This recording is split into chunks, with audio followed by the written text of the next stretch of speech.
श्री शिवाय नमस्तुभ्यम दोस्तों।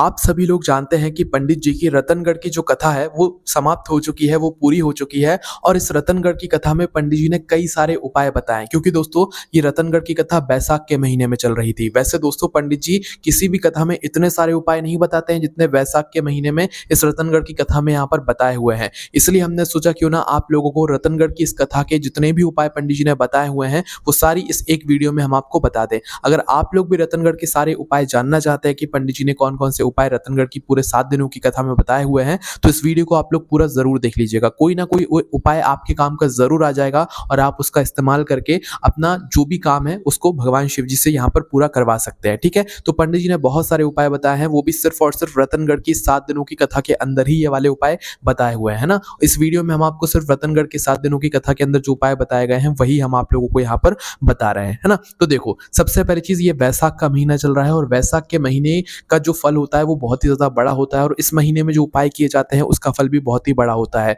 उपाय हम आपको थोड़ा शॉर्ट में बताएंगे ताकि वीडियो ज्यादा लंबा ना हो और जिसके काम का जो उपाय है वो उसे अच्छे से कर ले। पर जब भी अगर आपको कुछ चीज समझ नहीं आती है तो आप हमसे कमेंट करके पूछ सकते हो, हम आपको बता देंगे, है ना। तो देखिए, वैशाख के महीने का इस रतनगढ़ की कथा में सबसे पहले और सबसे अलग जो पंडित जी ने एक उपाय बताया हुआ है वो ये बताया हुआ है कि आप लोगों को वैशाख के महीने में क्या करना है कि आपके घर के आसपास कोई भी जलाशय हो, मतलब कि कोई भी ऐसी पवित्र नदी जिसका जल बह रहा हो, है ना।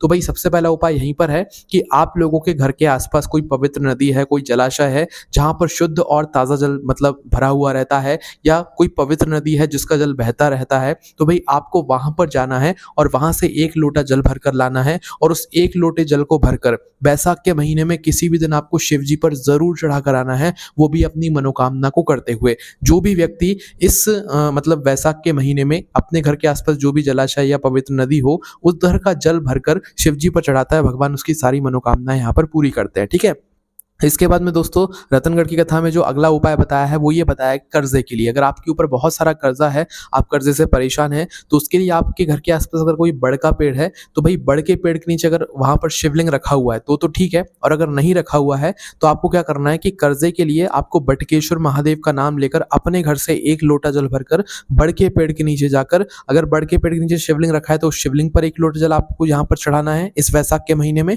और अगर वहां पर शिवलिंग नहीं रखा हुआ है तो वहीं की बड़ के पेड़ के नीचे की थोड़ी सी मिट्टी को मतलब एक शिवलिंग के आकार देकर उस मतलब पार्थिव शिवलिंग पर, जो कि आपने बड़ के पेड़ के नीचे अपने हाथों से थोड़ा मिट्टी को इकट्ठा करके बना दिया है, उसके ऊपर यहाँ पर आप लोगों को जल चढ़ाना है। ठीक है, ये उपाय कर्जे के लिए है, बट बटकेश्वर महादेव का नाम लेकर आपको ये वाला उपाय करना है ना। इसके बाद में दोस्तों जो अगला उपाय है ये भी बहुत ही ज्यादा खास है, ये विशेष रूप से बच्चों के लिए। अगर बच्चे परीक्षा में पास होना चाहते हैं, परीक्षाएं दे दी हैं, डर लग रहा है बच्चों को, तो उस जगह पर आपको ये वाला उपाय करना है। ये बच्चों को अपने हाथों से करना है, इस बात का भी ध्यान रखना। इस उपाय में बच्चों को चाहिए 1 दूर्वा, 1 शमी पत्र और 1 कनेर का फूल। कनेर का फूल वही जो पीले कलर का होता है वो वाला। ठीक है, तो जो भी परीक्षाओं में पास होने चाहते हैं, परीक्षा देने वाले हैं, वो इस उपाय को वैशाख के महीने में करें। 1 दूर्वा, 1 शमी पत्र और 1 कनेर का फूल लेकर आपको भगवान शिव जी के मंदिर सुबह सुबह जाना है और नंदी बाबा के पास में आप लोगों को आकर बैठ जाना है। ठीक है, और नंदी बाबा के पास में बैठकर 1 दूर्वा और 1 शमी पत्र और 1 कनेर का फूल, ये तीनों चीजें नंदी बाबा के पास में आपको समर्पित कर देना है। ठीक है, नंदी बाबा के पास में बैठकर आपको भगवान शिव जी से यहाँ पर प्रार्थना भी जरूर कर लेना है, इसके बाद आपको सफलता जरूर मिलेगी। ठीक है, अब इसके बाद में दोस्तों जो अगला उपाय है ये है शादी के लिए। अगर किसी का मतलब शादी विवाह नहीं हो रहा है, बहुत समय हो गया है, 30 से 35 साल हो गए हैं, लंबा इंतजार हो रहा है, पर जब भी शादी के लिए कुछ ना कुछ अड़चनें आ ही रही हैं, तो उसके लिए पंडित जी ने यहाँ पर उपाय बताया हुआ है कि जिसका विवाह नहीं ना हो रहा हो, तो रतनगढ़ की कथा में क्या ये बताया कि जिसका विवाह ना हो रहा हो उसको क्या करना है कि इस वैशाख के महीने में या कभी भी आप लोगों को 2 लोटा जल भरना है ना। मतलब जिसका विवाह नहीं हो रहा है उसको अपने हाथों से 2 पात्रों में 2 लोटा जल भरना है और 1-1 लोटा लेकर आप लोगों को जो है शिव जी के मंदिर पहुंच जाना है। मतलब 2 लोटा जल लेकर ही आपको शिव जी के मंदिर पहुंचना है ना। अब शिव जी के मंदिर जैसे ही पहुंचते हो तो आपको अपने बच्चे के हाथों से, मतलब दोनों हाथों में उसके पात्र पकड़ाना है, दोनों हाथों में लोटा पकड़ाना है जिसके अंदर जल भरा हुआ जो आप घर से भरकर लेकर आए हुए हैं, और अब इन दोनों लोटों से आपको उस बच्चे के हाथों से एक साथ जल चढ़वाना है। ठीक है, दोनों लोटों से एक साथ जल चढ़वाना है, पर सिर्फ और सिर्फ शिवलिंग पर यहाँ पर आधा लोटा जल चढ़ाना है। दोनों लोटों से आधा लोटा जल जैसे ही चढ़ जाता है तो वहां पर रुक जाना। आधा लोटा जल आपको शिवलिंग के ऊपर दोनों लोटों से जो है एक साथ चढ़ा देना है। अब इसके बाद में भगवान से प्रार्थना करके जो आधा लोटा जल बचा हुआ है, इस आधे लोटे जल को लेकर आप लोगों को कहां पर आना है, बेलपत्र के पेड़ के नीचे। तो आपके घर के आसपास जहां पर भी बेलपत्र का पेड़ हो वहां पर पहुंच जाना और वहां पर पहुंचकर बेलपत्र के पेड़ की 7 परिक्रमा कर लेना और 7 परिक्रमा करते हुए आप लोगों को ये जो जल है, दोनों पात्रों का आधा लोटा जल बचा हुआ है दोनों पात्रों में, इसको जो है धीरे धीरे करके मतलब परिक्रमा करते हुए कुंदकेश्वर महादेव जी का नाम लेते हुए यहाँ पर समर्पित कर देना है। तो आपको इस उपाय में अपने बच्चे के हाथों से मतलब 2 पात्रों का वह जल पकड़ा होगा और साथ उसको परिक्रमा करनी है बेलपत्र के पेड़ की, और परिक्रमा करते करते ही उसको दोनों पात्रों का आधा जल एक साथ जो है बेलपत्र के पेड़ में समर्पित करते जाना है। और 7 परिक्रमा हो जाए तो भाई कुंदकेश्वर महादेव जी का नाम लेते हुए ही आपको ये वाला उपाय करना है। मतलब जब भी आप उपाय करें तो कुंदकेश्वर महादेव जी का नाम लेते रहिएगा और उपाय को करते रहिएगा। उसके बाद में भगवान से प्रार्थना कर लीजिएगा अपने विवाह के लिए। बस यहाँ पर ये वाला उपाय यहाँ पर पूरा हो जाता है, ठीक है। अब इसके बाद में दोस्तों जो अगला उपाय है जो कि पंडित जी ने अपने रतनगढ़ की कथा में बताया हुआ है, ये नारी के रजो धर्म से जुड़ा हुआ है या गर्भ में गांठ अगर हो गई है तो उससे जुड़ा हुआ है। तो जिस भी नारी को ये समस्या हो या रजो धर्म से जुड़ी हुई कोई समस्या हो या गर्भ की गांठ से जुड़ी हुई कोई समस्या हो या उदर से जुड़ी हुई कोई समस्या हो, तो आप उस जगह पर ये वाला उपाय कीजिएगा जो कि रतनगढ़ की कथा में पंडित जी ने बताया हुआ है, ठीक है। तो इसमें आपको क्या करना है कि भगवान शिव जी के मंदिर में आपने शिवलिंग में माता जगदम्बा जी का पार्वती जी का हस्तकमल देखा होगा। हस्तकमल मतलब कि जलाधारी का वो भाग जो कि शिवलिंग के आसपास रहता है, ठीक है। तो वो होता है माता पार्वती जी का हस्तकमल, है ना। अब वहां पर आपको करना क्या है कि अपने घर से 1 लोटा जल लेकर जाना है। क्या लेकर जाना है? 1 लोटा जल लेकर जाना है। उस 1 लोटे जल को जाकर जब आप इन समस्याओं से जुड़ी हुई समस्या के लिए उपाय कर रहे हो तो शिव जी के मंदिर में जाकर इस जल को शिवलिंग पर ना चढ़ाकर सिर्फ और सिर्फ शिवलिंग की जो जलाधारी होगी माता जगदम्बा जी का जो हस्तकमल होगा सिर्फ उस जगह पर चढ़ाना है। मतलब कि सिर्फ जलाधारी का जो गोलम गोलम भाग रहेगा उस जगह पर सिर्फ आपको अपना 1 लोटा जल पूरे में धीरे धीरे करके चढ़ा देना है। ये जल शिवलिंग पर नहीं चढ़ाना है अगर आप इन समस्याओं के लिए ये वाला उपाय कर रहा है, ठीक है। तो इस तरीके से आप लोगों को क्या करना है कि जो शिवलिंग की गोलम गोल वाली जो जगह है इधर 3 बार आपको जल चढ़ा रहे हैं। मतलब अपने एक ही लोटे से 3 बार बराबर बराबर मात्रा में आप लोग रुक रुक के जो है जल चढ़ा दीजिएगा, ठीक है। और ये जो उपाय है ये आप लोगों को क्या करना है 15 दिनों तक करना है, वो भी कुंदकेश्वर महादेव जी का नाम लेते हुए। और दोस्तों जब आप इस जल को 3 बार माता जगदम्बा जी के हस्तकमल पर चढ़ाएंगे या शिवलिंग के गोलम गोल भाग में चढ़ाएंगे तो भाई इस जल को चढ़ाने के बाद आपको इस जल को झेलना भी है और इस जल को झेलकर पीना है, ठीक है। इस जल का आचमन करना है और कुंदकेश्वर महादेव जी का नाम लेते हुए ये वाला उपाय आपको यहाँ पर पूरा करना है। इस उपाय को जब आप 15 दिन तक करेंगे तो आपकी जो रजो धर्म से जुड़ी हुई कोई समस्या होगी या उदर से जुड़ी कोई समस्या होगी, गर्भ में गांठ से जुड़ी हुई कोई समस्या होगी तो वो ठीक होना यहाँ पर शुरू हो जाएगी, ठीक है। तो चलिए दोस्तों अब हम बात करते हैं अगले उपाय के बारे में जो कि रतनगढ़ की कथा में पंडित जी ने यहाँ पर बताया हुआ है। ये उपाय उन लोगों के लिए है जिनको मन में बहुत टेंशन रहती है, उनका कोई काम नहीं चल रहा है, कोई घर में कोई काम अटका हुआ है, घर में किसी भी प्रकार की अगर टेंशन आपके मन में आप लेकर चलते हो, आपको बहुत टेंशन होती है तो उस जगह पर आपको ये वाला उपाय करना चाहिए। इस उपाय में आपको क्या करना है कि अगर आपको बहुत टेंशन होती है तो आपको शिव जी के मंदिर में हल्दी लेकर जाना है। क्या? हल्दी, है ना। और शिव जी के मंदिर में जाकर शिव जी की जो जलाधारी होगी सिर्फ और सिर्फ जलाधारी पर आपको लेपन करना है। क्या करना है? सिर्फ और सिर्फ शिव जी की शिवलिंग की जो जलाधारी होगी सिर्फ जलाधारी का यहाँ पर आपको हल्दी से लेपन करना है। मतलब हल्दी को गीला करके उसमें जो है जलाधारी का फिर आप लोग लेपन कर दीजिएगा, ठीक है। अब जैसे ही आप लोग शिवलिंग की जलाधारी का जब लेपन करेंगे, इसमें सिर्फ आपको जलाधारी का लेपन करना है, शिव जी पर हल्दी का लेपन नहीं करना है, इस बात का ध्यान रखिएगा। तो शिवलिंग की जलाधारी का जैसे ही आप पूरे में लेपन कर देते हैं तो लेपन करने के बाद आपको अपने साथ में 1 लोटा जल भी लेकर जाना है। मतलब जिससे आप शिव जी पर जल चढ़ाएंगे, पर पहले हम उपाय करेंगे, ठीक है। तो 1 लोटा जल भी आपको लेकर जाना है, पर पहले आपको हल्दी का लेपन पूरी जलाधारी के ऊपर कर देना है। उसके बाद में आप जो लोटा शिव जी पर जल चढ़ाने के लिए लेकर गए हुए हैं उस पात्र पर अपने मतलब उस हल्दी से 3 उंगलियां बना देना है। मतलब 3 लकीरें जो है उस पात्र के ऊपर खींच देना है जिस पात्र से आप लोग अभी जल चढ़ाने वाले हैं। मतलब त्रिपुंड जैसे हम लोग बनाते हैं ना, 3 लाइन खींचते हैं, वैसी उसी हल्दी से 3 लाइन अपने लोटे के ऊपर खींच दीजिएगा जिस लोटे से अभी आप शिव जी पर जल चढ़ा रहे हैं, ठीक है। अब 3 उंगलियां स्पर्श करके 3 उंगलियों से त्रिपुंड जैसा उसी हल्दी से अपने पात्र के ऊपर बनाकर कुंदकेश्वर महादेव जी का नाम लेते हुए आपको इस जल को आप शिव जी की शिवलिंग के ऊपर चढ़ाना है, ठीक है। हल्दी सिर्फ जलाधारी के ऊपर लगाना है, पर ये जो जल है इसको आपको शिवलिंग के ऊपर यहाँ पर चढ़ाना है। अब शिवलिंग के ऊपर जैसे ही जल चढ़ जाता है कुंदकेश्वर महादेव जी का नाम लेते हुए, अब आपको क्या करना है कि ये जो जलाधारी है, जलाधारी पर से ही थोड़ी सी हल्दी की 1 उंगली लगानी है और उस 1 उंगली को लगाकर आपको अपने वापस से लोटे के ऊपर उस 1 उंगली को लगा लेना है। मतलब एक टीका जैसा आपको लगा लेना है। पर कब? जब आप लोग लोटे का जल चढ़ा दो उसके बाद 1 उंगली अपनी कोई सी भी लेकर वो मतलब उस उंगली को जलाधारी पर रखकर थोड़ी सी हल्दी उंगली में लेकर उस हल्दी को अपने लोटे पर लगा लेना। और लोटे पर लगाकर अब आपको क्या करना है कि इस लोटे को लेकर आप लोग सीधा अपने घर पर आ जाओ भगवान से प्रार्थना करते हुए। और प्रार्थना करने के बाद जैसे ही आप लोग अपने घर के मेन गेट पर पहुंचो तो मेन मेन गेट के बाहर ही आपकी जो दीवार बनी हुई हो उस दीवार पर अपनी उस लोटे के ऊपर से उस हल्दी का मतलब एक टीका लेकर, मतलब कि बिंदी जहां पर आपने लगाई हुई है वहां पर उंगली लगाकर इस हल्दी की बिंदी को आप लोग क्या करना, अपने घर के दरवाजे पर लगा देना, पर प्रवेश करने से पहले लगाना, और इसके बाद में आपका ये जो उपाय है ये पूरा यहाँ पर हो जाता है। ठीक है, तो इस बात का ध्यान रखना है। इस उपाय को आप चाहो तो अपने व्यापार वाली जगह पर भी लगा सकते हो इस बिंदी को,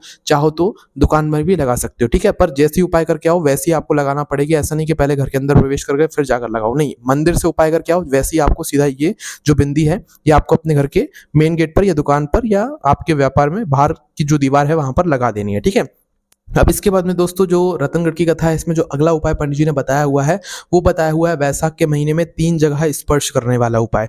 ये 3 जगह स्पर्श तब किया जाता है जब हमें भगवान से कोई अपनी मनोकामना बोलनी हो या हमारी कोई विषम परिस्थिति हो, कोई ऐसी मनोकामना हो जो कि लंबे समय से पूरी ना हुई हो। तो इस जगह पर आपको क्या करना है कि 3 जगह स्पर्श करना है ना, और 1 लोटा जल अपने साथ में जरूर लेकर जाना।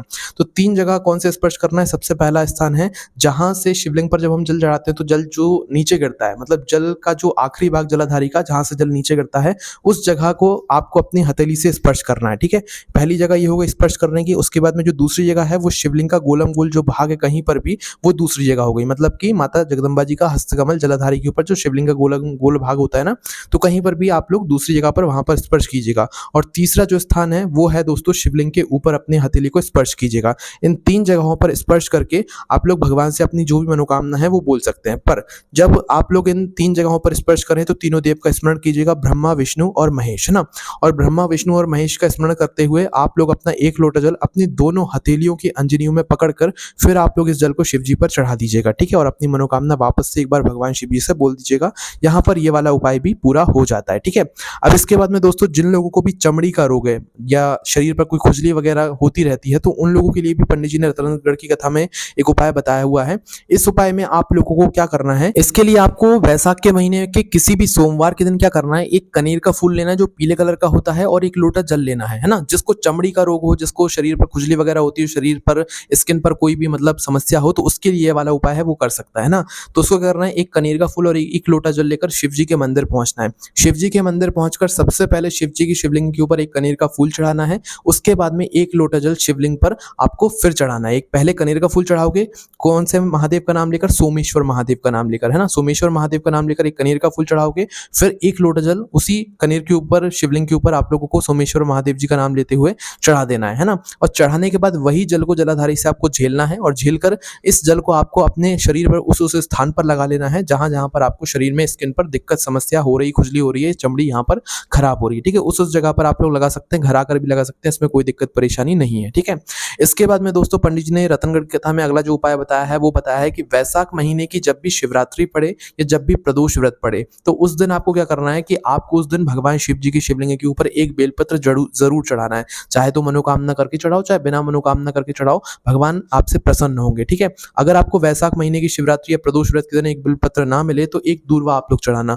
दूर्वा भी ना मिले तो अपने ही घर से एक आखा चावल का दाना लेकर जाना और उसको चढ़ाना। इन तीनों चीजों में से कोई भी एक चीज वैशाख महीने की शिवरात्रि या प्रदोष व्रत के दिन पंडित जी ने यहाँ पर चढ़ाने के लिए बोला हुआ है और ये भी एक उपाय ही यहाँ पर है ना। अब इसके बाद में दोस्तों पंडित जी ने वैशाख के महीने में सप्त तीर्थ के अनुष्ठान वाला भी एक उपाय बताया है जो हुआ है, जो कि सबसे विशेष उपाय है और ये उपाय पूरे 7 दिनों तक चलता है।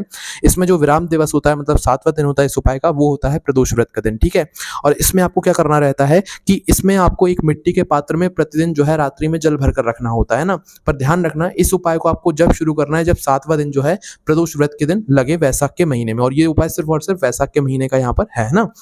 तो भैया आपको क्या करना है, रात्रि में एक मिट्टी के पात्र के अंदर बाजार से लेकर आ जाइएगा मिट्टी का पात्र, और एक मिट्टी के पात्र के अंदर शुद्ध और ताजा जल भरकर आपको अपने घर के रसोई घर में जहां पर आपके पीने का पानी रखा जाता है वहां पर आपको जल भरकर रख देना है। इस मिट्टी के पात्र को के अंदर जल भरकर इसके ऊपर या तो दिए से, अब मिट्टी का जो दिया होता है वो ढांक देना, या तो कोई सफेद कपड़ा हो तो वो ढांक देना। ठीक है, ढांकने के बाद इसी मिट्टी के पात्र के पास में आपको एक कटोरी लेना है, कोई पात्र लेना है और उसके अंदर एक बेलपत्र और एक शमी पत्र यहाँ पर आप लोगों को रख देना है। ठीक है, रखने के बाद पूरी रात भर के लिए आप लोगों को छोड़ देना लेना है ना।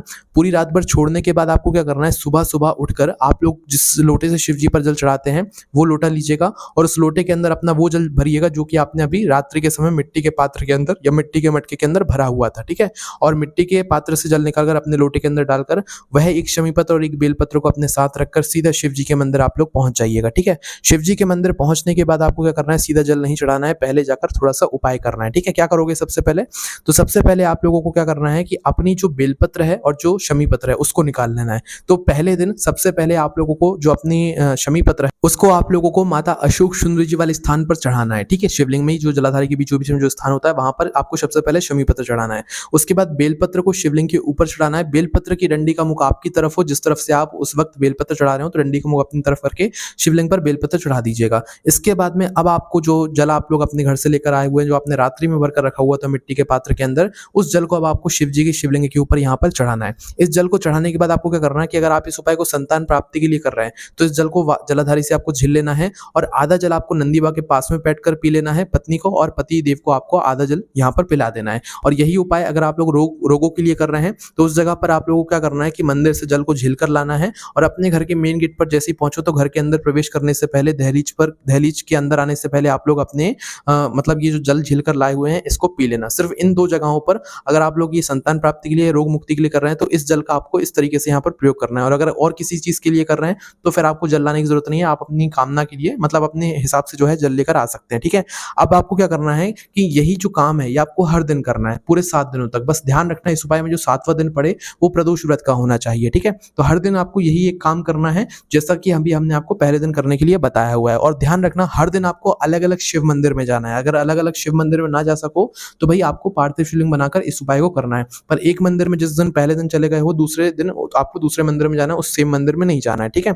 अब जैसे ही आपका 7वां दिन आए, विराम दिवस आए इस उपाय को करने का, तो सुबह-सुबह आप लोगों को वही काम करना है जो आप रोज करते आ रहे हैं। मतलब शमी पत्र चढ़ाना है, बेलपत्र चढ़ाना है, जल चढ़ाना है और जल चढ़ाने के बाद जो संतान प्राप्ति के लिए कर रहे हैं, जो रोग मुक्ति के लिए कर रहे हैं, वो अपना वैसा का वैसा काम करें। पर आप सभी लोगों को अब अलग से भी थोड़ा-सा जल रखना है। जो मतलब संतान प्राप्ति के लिए नहीं भी कर रहे हैं, रोग मुक्ति के लिए नहीं भी कर रहे हैं, उनको भी थोड़ा-सा जल अब अलग से रखना है शाम के लिए, है ना? तो थोड़ा-सा जल झेलकर जलाधारी से अपने घर पर लेकर आ जाइएगा। तो जैसे ही यहाँ पर शाम का समय होता है प्रदोष काल का, प्रदोष व्रत के दिन का, तो उस दिन आपको क्या करना है कि जिस मंदिर में आप सुबह गए हुए होंगे वहीं पर जाकर या अपने घर पर ही बैठकर, आपके घर के मंदिर में बैठकर आपने जो सुबह जल झेल कर रखा हुआ था, मतलब संभाल कर रखा हुआ था, इस जल को आपको भगवान शिव जी का कोई भी एक नाम लेकर यहाँ पर पी लेना है, ठीक है? और जो भी आपकी कामना है या जो भी आपकी मनोकामना है जिसके लिए आप उपाय कर रहे हैं, वह कामना मन ही मन भगवान शिव जी से बोलकर उस जल को पी लेना है। इस उपाय को आप उच्च शिक्षा के लिए, सफलता के लिए, किसी भी मनोकामना के लिए कर सकते हैं। बस जो संतान प्राप्ति के लिए और रोग मुक्ति के लिए हमने आपको बताया उसके लिए थोड़ा सा वैसा प्रयोग कीजिएगा जैसा कि हमने आपको बताया। तो यहाँ पर ये वाला उपाय भी पूरा हो जाता है। ये उपाय सबसे बड़ा उपाय है वैशाख के महीने का और सिर्फ वैशाख के महीने में किया जाता है। 7 दिनों का पूरा ये उपाय है।